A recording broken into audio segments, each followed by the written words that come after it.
This is a Roman emperor's private journal, and I'm gonna read it. Meditations by Marcus Aurelius. I already read a bit of this book before, so you can just search that up and get it, or it might be in a playlist, who knows. So I'm on book 5 right now, and I'm just gonna continue. Alright. At dawn, when you have trouble getting out of bed, tell yourself, I have to go to work as a human being.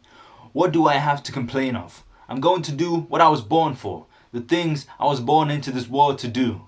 Or is this what I was created for? To huddle under the blankets and stay warm. But it is nicer here.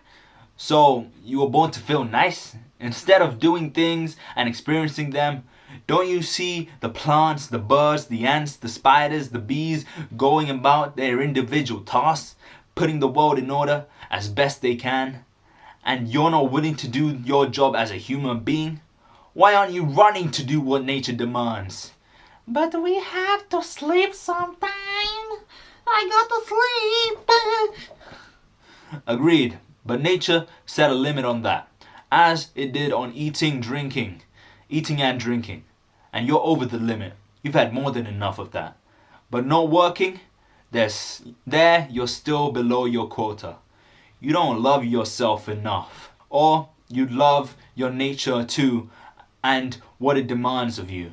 People who love what they do wear themselves down doing it. They even forget to wash or eat. Do you have less respect for your own nature than the engraver does for his engravings? The dancer does for the dance? The miser for the money? Or the social climber for the status? When they're really possessed by what they do, they'd rather stop eating and sleeping than give up practicing their arts. Is helping others less valuable to you? Not worth your effort? This is a motivation for you to just get up in the morning. So when you're sleeping, when you're like, I don't want to get up, you just remember this. Or you don't. You might forget this. But keep in mind, try to remember this, because this is like hype motivation for when you're in bed and it's cold outside and you don't want to get up and you're like, no. Get up. What's the point in staying there? Were you born to stay in the bed? Well, if you were, do as you will.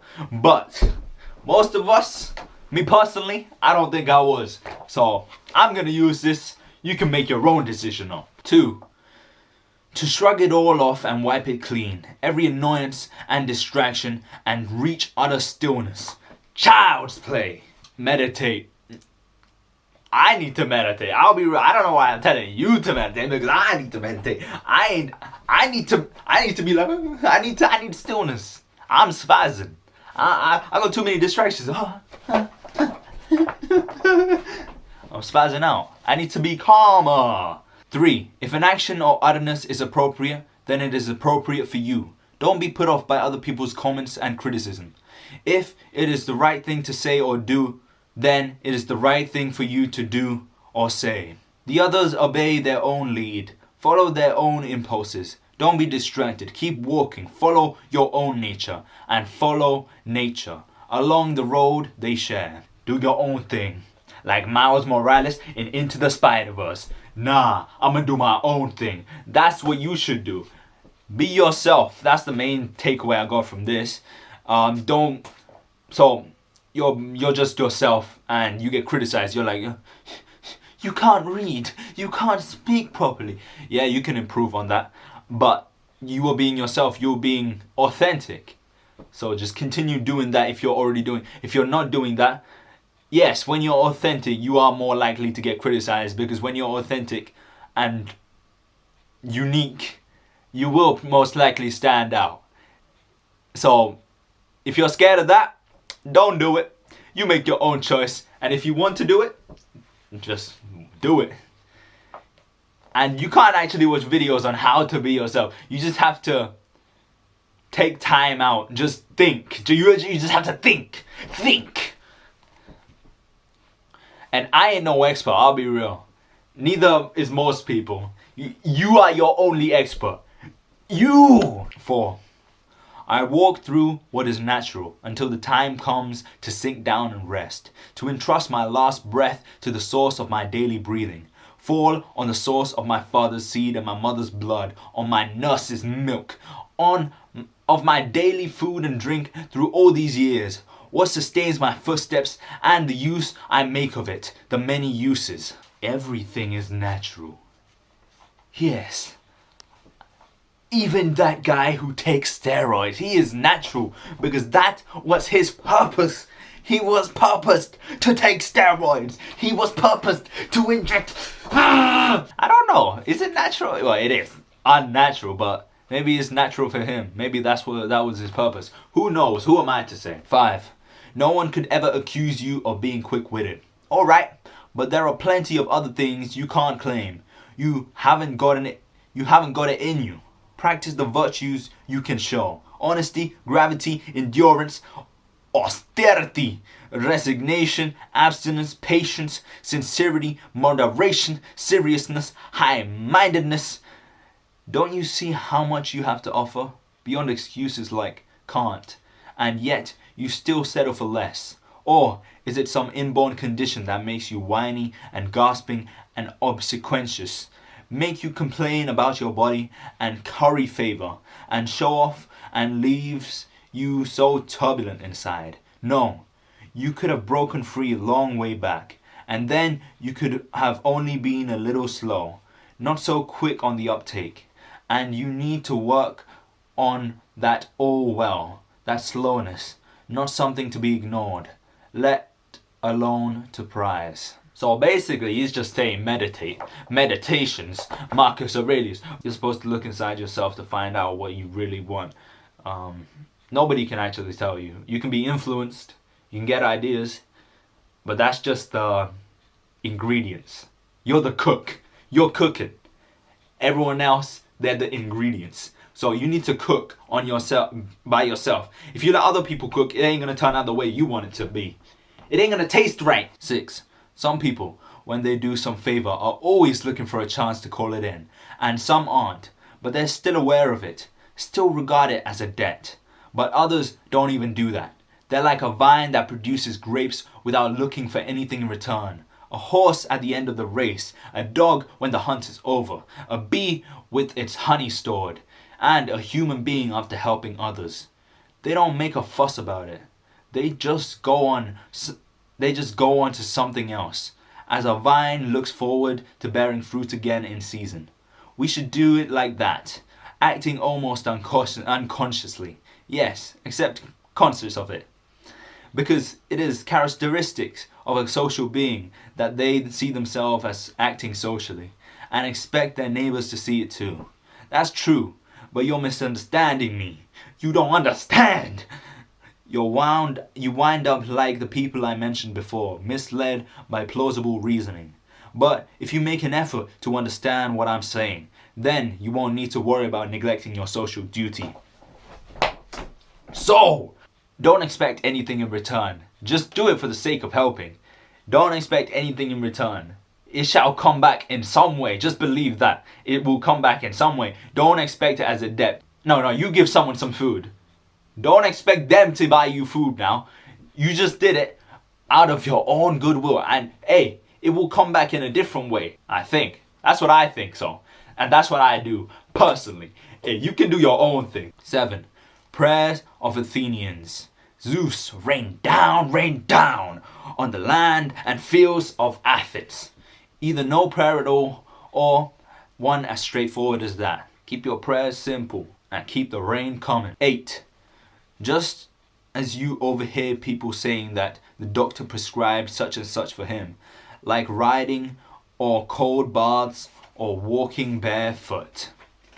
Say this: nature prescribed illness for him, or blindness, or a loss of a limb, or whatever that prescribed means, like something like ordained, something like ordered, so as to further his recovery. And so too here. What happens to each of us is ordered. It furthers our destiny. And when we describe things as taking place, we're talking like builders who say that blocks in a wall or pyramids take their place in the structure and fit together in harmonious pattern. For there is a single harmony. Just as the world forms a single body comprising of all bodies, so a fate forms a single purpose comprising of all purposes. Even complete illiterates acknowledge it when they say that something brought on this or that. Brought on, yes, or prescribed it. And in that case, let's accept it, as we accept what the doctor prescribes. It may not always be pleasant, but we embrace it because we want to get well. Look at the accomplishments of nature's plans in that light. The way you look at your own health and accept what happens. Even if it seems hard to accept it because that's what it leads to. The good health of the world and the well-being and prosperity of Zeus himself. Who would not have bought this on anyone else unless it brought benefit to the world as a whole? No nature would do that. Bring something about that wasn't beneficial to what it governed. So, there are two reasons to embrace what happens. One is that it is happening to you. It was prescribed for you. And it pertains to you. The thread was spun long ago by the oldest cause of all. The other reason is that what happens to an individual is a cause of well-being in what directs the world. So of its well-being, its fulfillment, of its very existence even. Because the whole is damaged if you cut away anything at all, from its continuity and coherence. Not only its parts, but its purpose. And that's what you're doing when you complain, hacking, and destroying. It is what it is. That's what he basically says in summary. But if anything happens, it is nature's will or something. It was meant to be. For example, let's say you lose a leg. But turns out, if you kept that leg, you would have set off a nuke. So it's a good thing you lost your leg. See? That's a bit extreme, but you get the point, right? If you didn't lose your leg, a nuke would go off. What's better, one leg or a nuke going off? You choose. 9. Not to feel exasperated or defeated or despondent because your days aren't packed with wise and moral actions, but to get back up when you fail, to celebrate behaving like a human, however imperfectly, and fully embrace the pursuit that you've embarked on. And not to think of philosophy as an instructor, but as the sponge and egg white that relieve, or falatatima, as a soothing ointment, a warm lotion, not showing off the obedience of the logos, but resenting in it. Remember, philosophy requires only what your nature already demands. What you've been after is something else again, something unnatural. But what could be preferable? That's exactly how pleasure traps us, isn't it? Wouldn't magnanimity be preferable, or freedom, honesty, prudence, piety? And is there anything preferable to thought itself, to logic, to understanding? Think of the sure-footedness, their fluent stillness. Stand up! Don't sit down and quit. Stand up! I made myself stand up. That's how you need to stand up. If you're sitting, stand up. Don't stay defeated. By defeated, I don't mean just like you lost at one thing. Like you're fully defeated. Like you have nothing to do. You're just lazy. Like you don't have nothing. Stand up. Think. There is something you can do. 10. Things are wrapped in such a veil of mystery that many good philosophers have found it impossible to make sense of them. Even the Stoics have trouble. Any assignment we made is a subject of alteration, just as we ourselves. Look closely at them. How impermanent they are. How meaningless. Things that a pervert can own, a whore, a thief. Then look at the way the people around you behave. Even the best of them are hard to put up with, not to mention putting up with yourself. In such deep darkness, such a sewer, in the flux of material, of time, of motion, and things moved, I don't know what there is to value or to work for. Quite the contrary. We need to comfort ourselves and wait for disillusions, and not to get impatient in the meantime, but take refuge in these two things. 1. Nothing can happen to me that isn't natural. 2. I can keep from doing anything that God of my own spirit don't approve. No one can force me to do it. Alright. 1. Everything is natural. Anything is possible. Whoa. It's like that Barbie doll commercial. Everything is Nah, that don't make sense. Anything is possible. Anything is possible if you believe it to be so. But if you don't believe it to be so, hey, it ain't possible. Example 1. Back in the day, people didn't believe we could fly on planes. They said, impossible. You cannot fly? You think you can fly? No. Then there were two brothers who like collabed and they made a plane. They believed it. Now, everyone else around them, they were like, nah. But they believed it. So everyone, they believed it so much. They took action and they made a plane, and then they created the plane, and they're like, so you understand, believe it to be so, and it becomes reality. Back in the day, people didn't believe that you could create your own world. Now there is Minecraft. You can create your own world. 11. What am I doing with my soul? Interrogate yourself to find out what inhabits your so-called mind, and what kind of soul you have now. A child soul? An adolescent? A woman's? A tyrant soul? A soul of a predator or its prey?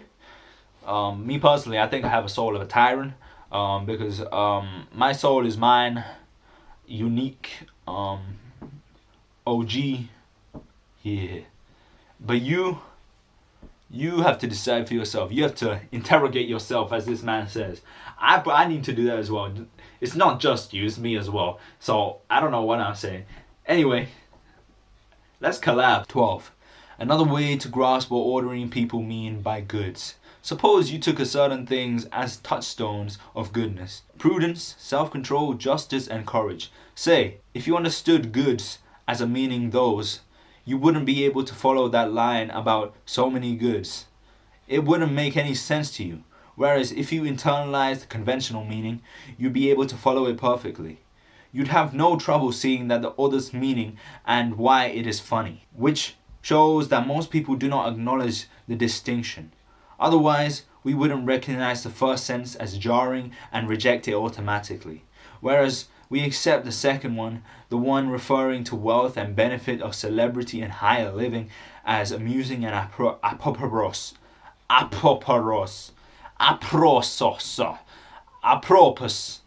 Now, go a step further. Ask yourself whether we should accept as goods and should value the things we have to think of to have. The line makes sense. The ones whose abundance leaves their owner with no place to shit. I don't know what it means. He been saying good is bad and bad is good. I don't understand anything, Wood. 13.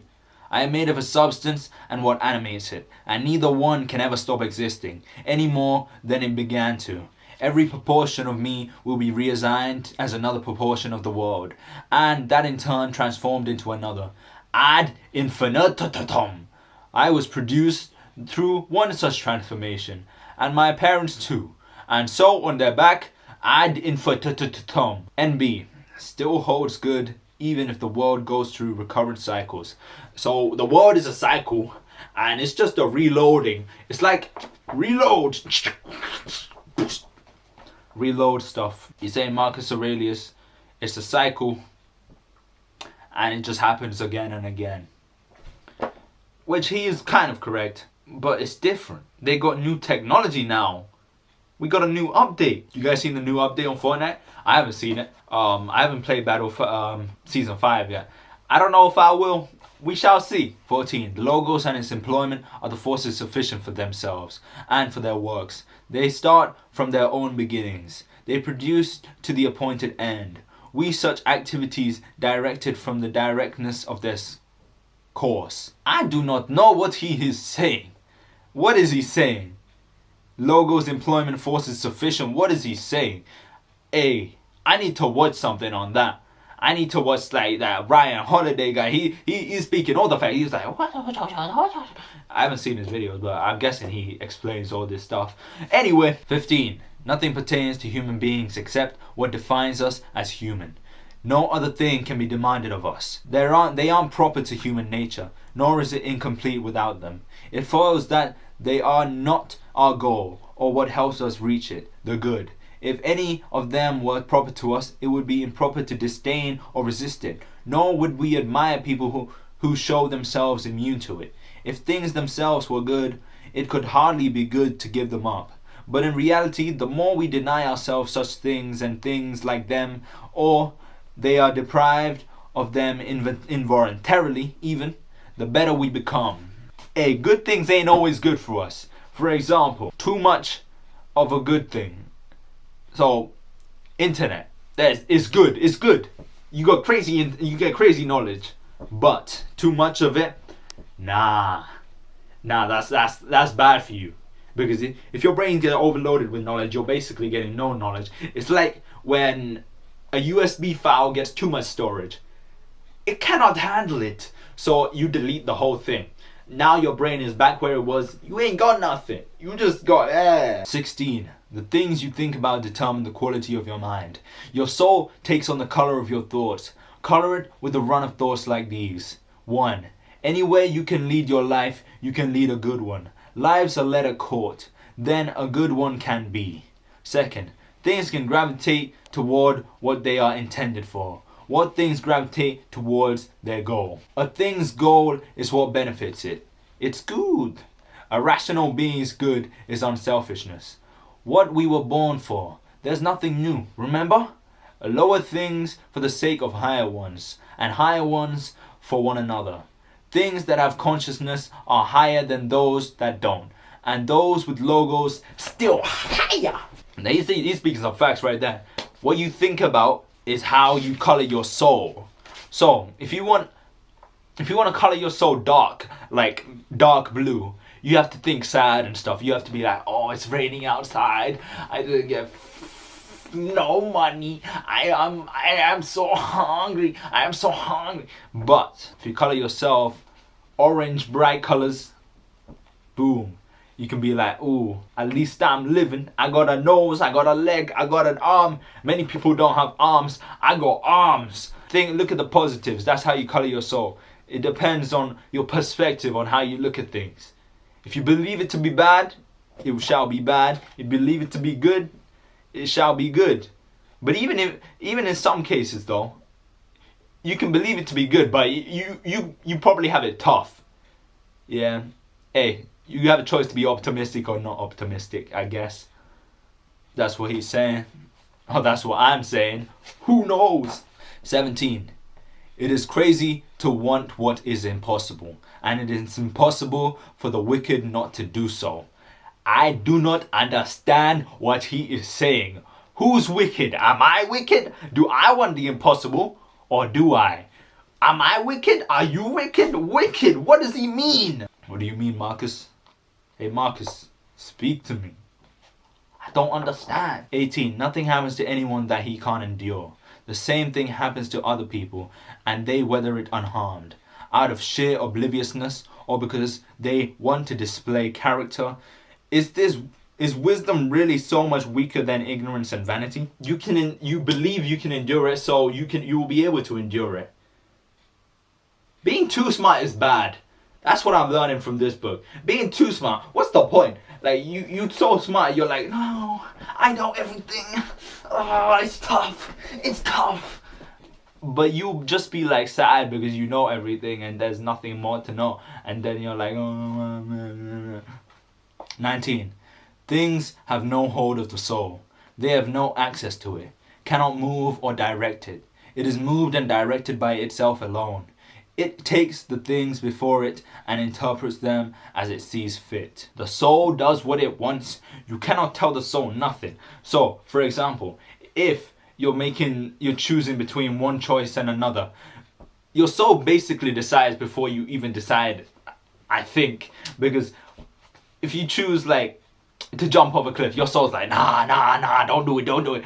But if you choose to use jetpack, your soul's like, yeah, do it. Because your soul knows that one is the right one and the other is the wrong one. Or I may be completely spazzing out. Who knows? That's for you to decide. 20. In a sense, people are our proper occupation. Our job is to do them good and put up with them. But when they obstruct our proper tasks, they become irrelevant to us. like sun, wind, animals. Our actions may be impeded by them, but they can be no impeding our intentions or our dispositions, because we can dominate, accommodate, and adapt. The mind adapts and converts its own purpose, the obstacle to the the mind adapts and converts its own purpose to the obstacle to our acting. The impediment to the action advances action.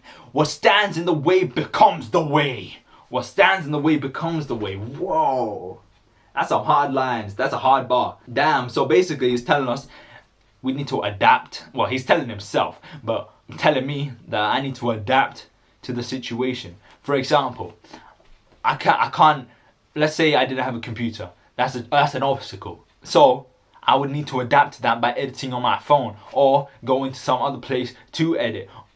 Adaptability, adaption. And then maybe I could find a new method of editing which is so much faster than the computer. Boom! The obstacle becomes the way. 21.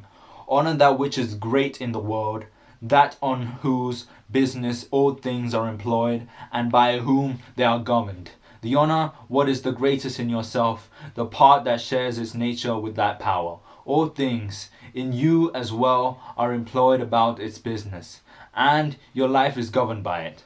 Stand on business. That's what you need to do. Stand on business at all times. 22. If it does not harm the community, it does not harm the members. When you think you've been injured, apply this rule. If the community isn't injured by it, neither am I. And if it is, anger is not the answer. Show the offender where he went wrong. So he's basically talking about how he was a Roman emperor and he had to watch out for his community. He was basically leading them all. It was like, so if anyone did him any wrong, he was like, nah. The community isn't in danger, so why am I getting angry? So he was trying to fix his anger towards one single person, most likely, and forgive them, or maybe acknowledge and forgive. I don't know. 23. Keep in mind how fast things pass by and are gone. Those that are now and those to come. Existence flows past like a river. The what is a constant flux, and the why has 1,000 variations. Nothing is stable, not even what is right here. The infinity of the past and the future gapes before us, a chasm whose depths we cannot see. So it would take an idiot to feel self-important or distress, or any indignation either, as if the things that irritate us lasted. It does not last. So don't get mad. Don't be so spastic about it. It doesn't last. Hey, that one guy that annoyed you, he don't last. Bye bye. 24. Remember, no matter how tiny your share of it, time, how brief and fleeting your allotment of it, fate, how small a role you play in it. Damn, he's really putting himself down. You know how you hype yourself up? He's unhyping himself up. This guy was a Roman emperor. He's like, nah, I ain't shit. I'm nothing.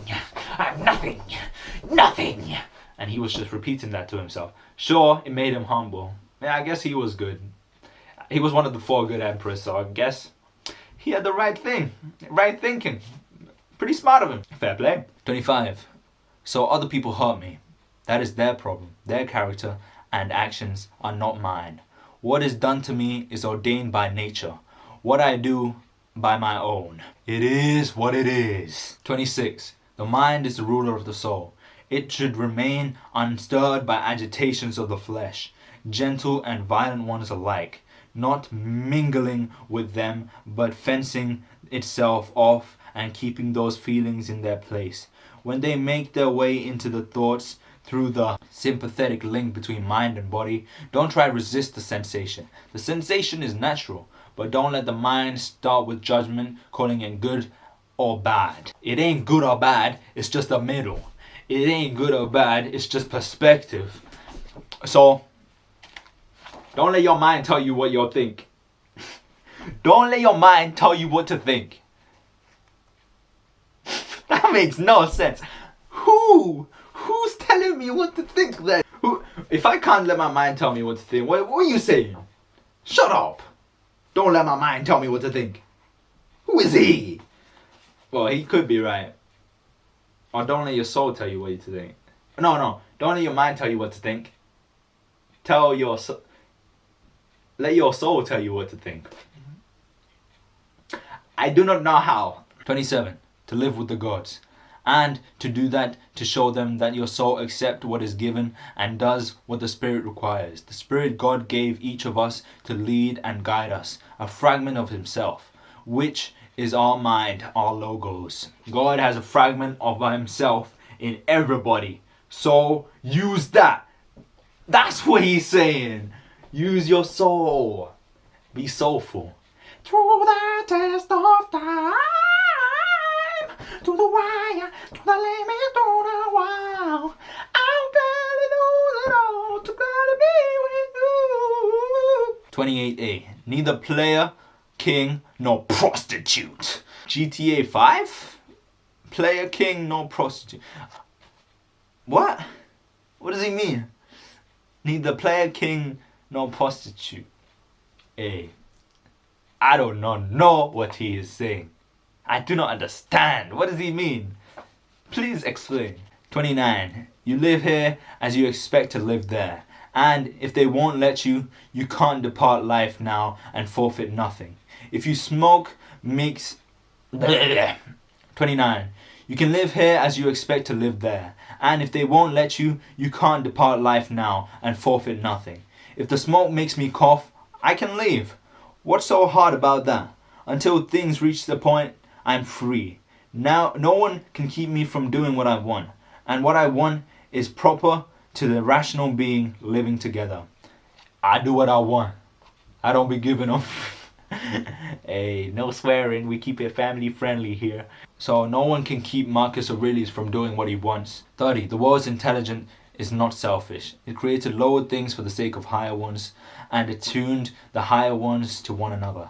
Look how it subordinates, how it connects, how it assigns each things what each deserves, and brings the better things into alignment. The world has its ways of doing things, and you just gotta view it and accept it.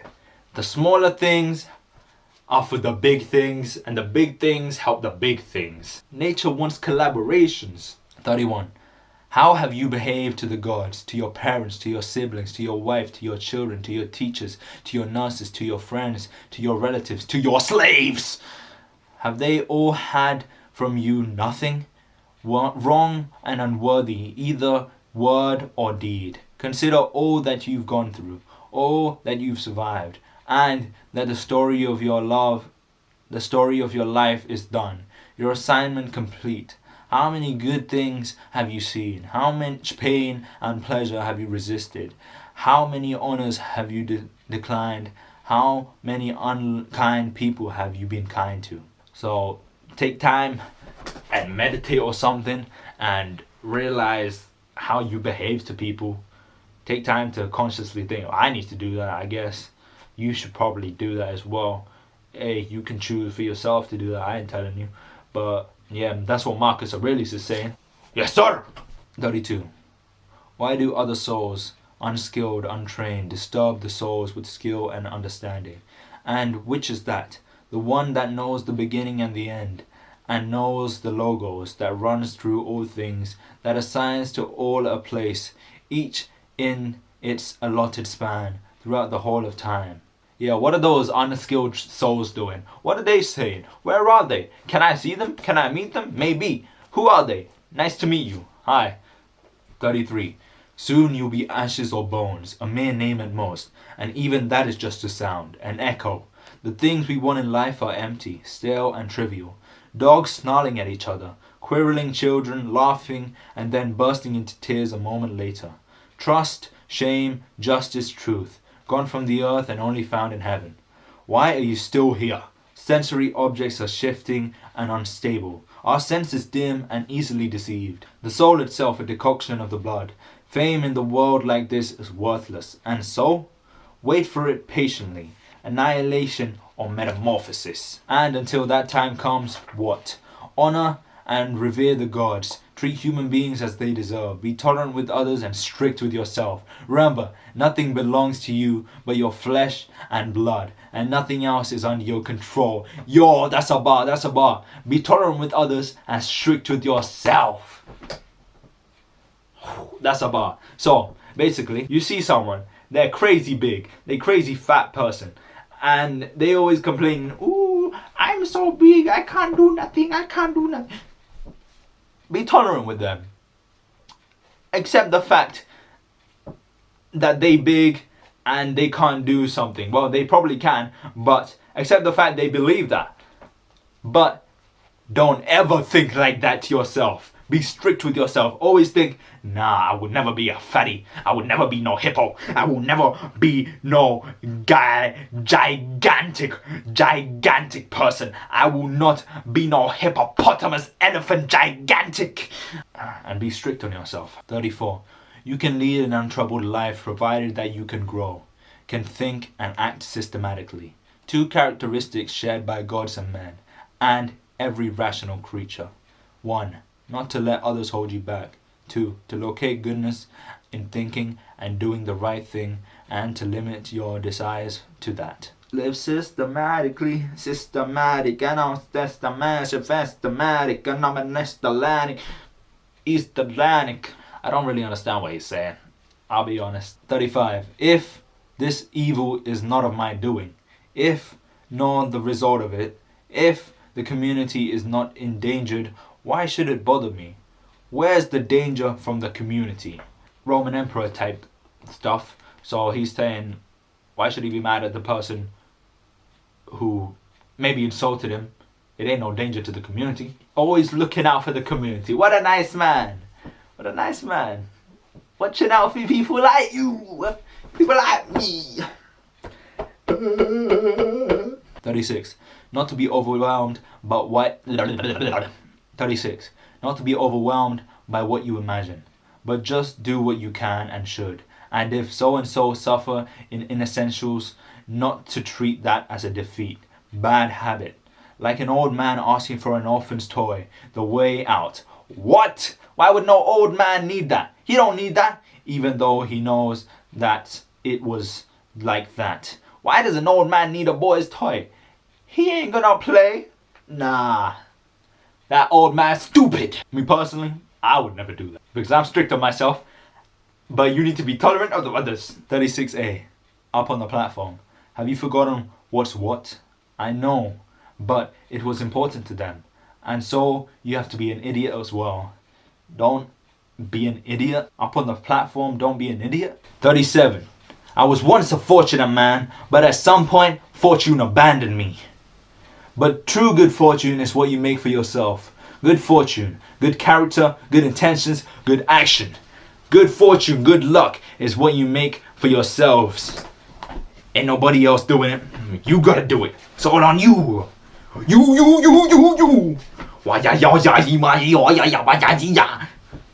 Yeah, you gotta make good fortune for yourself. And it's what you believe good fortune to be. Marcus Aurelius believed good fortune to be good character, good intentions, and good actions. So, if you believe it to be the same, you already have good fortune. Unfortunately, I think that is all. Because turns out this shit's illegal. And there's like some copyright infringement or something like that. I cannot read no more, otherwise I will be in big trouble. Alright. This is the last episode. I'm gonna read the book without you. I'm sorry. I wanted to, but it got brought to my attention. This shit illegal. I did not know. Who would have thought? Not me. Anyway, I need to think of a new way to make content. Original style. Alright. It will be done. Goodbye.